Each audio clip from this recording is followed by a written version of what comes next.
Selamat pagi pemirsa, kembali bersama saya Dea Alika Savitri dalam berita utama pagi ini. Banjir yang melanda kota Semarang sudah berlangsung lebih dari sepekan, namun hingga kini air belum juga surut sepenuhnya. Ribuan warga masih terdampak dan aktivitas kota pun belum kembali normal.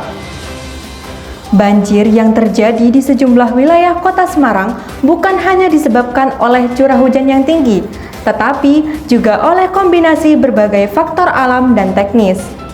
Menurut laporan dari Badan Meteorologi, Klimatologi, dan Geofisika atau BMKG, hujan ekstrim yang mengguyur wilayah Jawa Tengah dalam beberapa hari terakhir ini dipengaruhi oleh aktivitas Madden-Julian Oscillation atau MJO, yaitu fenomena cuaca global yang meningkatkan potensi hujan lebat di wilayah Indonesia bagian barat.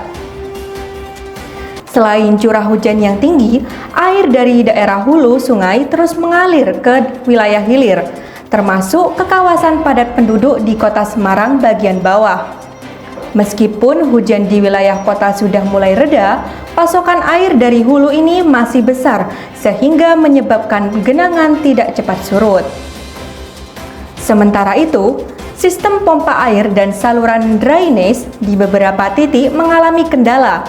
Ada beberapa pompa yang rusak dan belum dapat beroperasi secara optimal.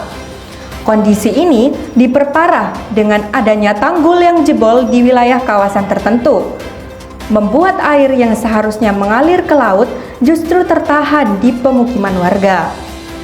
Tak hanya itu, kondisi penurunan muka tanah di wilayah pesisir Semarang juga turut memperburuk keadaan.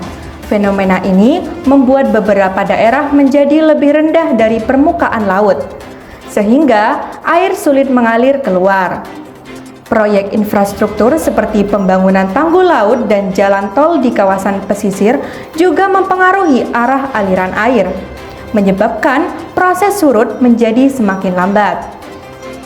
Pemirsa, banjir yang tak kunjung surut ini menjadi pengingat bahwa sistem pengelolaan air di kota besar seperti Semarang perlu mendapat perhatian lebih serius, terutama menghadapi perubahan iklim dan penurunan muka tanah di kawasan pesisir. Demikian laporan utama pagi ini. Tetap waspada terhadap potensi cuaca ekstrim di sekitar Anda.